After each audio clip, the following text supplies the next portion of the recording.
किसी ने बड़े कमाल की बात कही है कि बालक के मन को जानने वाली माँ और भविष्य को संवारने वाले पिता, ये दोनों दुनिया के दो महान ज्योतिषी होते हैं। नमस्ते, मैं हूं आरजे कार्तिक। एक बड़ी छोटी सी कहानी एक व्यापारी की जो अपनी अंतिम श्वास गिन रहा था, जिसका निधन होने वाला था। तभी उसने अपने बेटे को बुलाया और बेटे के सिर पर हाथ रख करके कहा कि मेरे बेटे, जिस भी चीज को तुम छू दोगे वो सोना बन जाएगी, ये तुम्हारे पिता का आशीर्वाद है। और ये बोलकर के पिताजी ने अंतिम श्वास ले ली। पिताजी चल बसे। अब बेटा सोचता रहा कि मेरे पिता, जिन्होंने जीवन भर जो भी काम किया, जिस भी बिजनेस में हाथ डाला, वहां निराशा हाथ लगी, वहां पर हार मिली, हमेशा फेल होते गए, उन्होंने आशीर्वाद दिया है कि जिस चीज को छू दूंगा सोना बन जाएगी। विश्वास तो उसे नहीं हुआ पिताजी के आशीर्वाद पर, लेकिन एक छोटा सा काम शुरू किया और पिता का आशीर्वाद ऐसा कमाल करके दिखाया कि उस छोटे से बिजनेस में बड़ी सफलता मिल गई। एक के बाद एक जो भी बिजनेस करता जा रहा था ये व्यापारी, इसे सफलता मिलती जा रही थी और बार बार इसे याद आ रहा था कि पिताजी ने जो आशीर्वाद दिया था बड़ा कमाल का था। लोग इससे पूछने लगे कि भाई साहब, आपको इतनी सक्सेस मिलती कैसे, इतनी सफलता मिल कैसे जाती है? इसने कहा सब पिता का आशीर्वाद है। लोगों ने इसका नाम ही रख दिया पिता का आशीर्वाद। दुनिया की सारी लग्जरी इसके पास आ गई और एक दिन ये सोच रहा था कि मेरे पिताजी ने जो आशीर्वाद दिया, हर बिजनेस में मुझे फायदा हो रहा है, एक बार वो बिजनेस करके देखता हूं जिसमें घाटा पक्का है, शॉर्ट जिसमें नुकसान झेलना पड़ेगा, वो वाला काम करता हूं। वो काम क्या हो सकता है? तो इसने पूछा लोगों से। फिर इसे किसी ने बताया कि ज़ैंज़िबार जो आइलैंड है अफ्रीका में, वहां से लौंग आता है भारत में और यहां महंगा बेचा जाता है, मुनाफा बहुत है। तो ये समझ गया कि करना क्या है। इसने भारत से लौंग खरीदे और ज़ैंज़िबार की यात्रा पे निकल गया कि वहां जाकर के बेचूंगा, अब तो पक्का घाटा होगा, फायदा हो ही नहीं सकता। अब देखता हूं कि पिताजी का आशीर्वाद कैसे कमाल करता है। पिताजी का आशीर्वाद यहां पर तो चलेगा ही नहीं। यही सोच करके ये पहुंचा।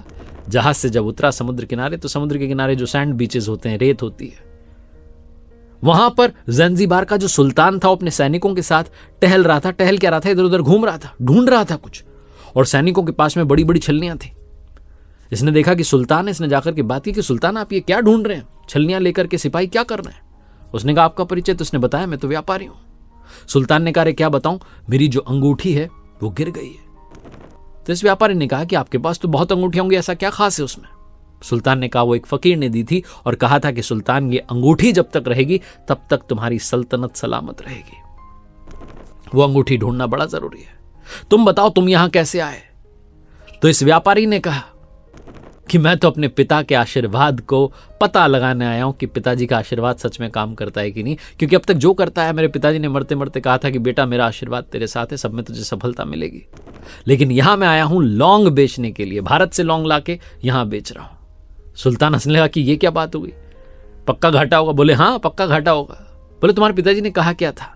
इसने रेत उठा करके कहा कि मेरे पिताजी ने कहा था कि जिस चीज को तुम छू दोगे वो सोना बन जाएगी। और जैसे इसने उस रेत को, मुट्ठी को खोला, रेत फिसली, अंगूठी इसके हाथ में थी, वो अंगूठी जिसे सुल्तान ढूंढ रहा था। सुल्तान ने कहा क्या बात है, फकीर का आशीर्वाद मिल गया, लाओ अंगूठी दो, बोलो तुम्हें क्या चाहिए? इसने कहा मुझे तो कुछ नहीं चाहिए, मैं तो पिताजी के आशीर्वाद का पता लगाना आया हूं। आप तो राज कीजिए, आप जीवन भर राज करें, आपका सब सल्तनत बढ़िया चले, मेरी ओर से यही दुआ। सुल्तान बड़ा खुश हुआ। उसने कहा बड़े ईमानदार हो, मैं तुम्हारे सारे लौंग खरीद लूंगा और बहुत सारा पैसा दूंगा। तुम्हारे पिताजी का आशीर्वाद देखो यहां भी फलता फूलता दिख रहा है। बहुत छोटी सी कहानी है। पिता का आशीर्वाद कभी खाली नहीं जाता, मां का आशीर्वाद कभी खाली नहीं जाता, परमात्मा का आशीर्वाद कभी खाली नहीं जाता। अगर आप सच्ची मेहनत करें, उन्हें प्रसन्न करें, तो जो दिल से आशीर्वाद मिलता है वो पक्का सफल होता है। एक बार फिर से वही बात जो अक्सर कहता हूं, ऊपर वाले के आशीर्वाद के साथ, अपने परिवार के प्यार के साथ और अपनी मेहनत के साथ कर दिखाओ कुछ ऐसा कि दुनिया करना चाहे आपके जैसा। और हाँ, एक छोटा सा रिमाइंडर, अगर आप इंदौर से हैं तो मिलते हैं जन्माष्टमी के अगले दिन यानी 5 सितंबर को इंदौर में हमारे भजन जैमिंग इवेंट कथाएं, कीर्तन और कार्तिक में पधारिएगा अवश्य। टिकट्स अवेलेबल हैं बुक माई शो पर, लिंक आपको डिस्क्रिप्शन में मिल जाएगा।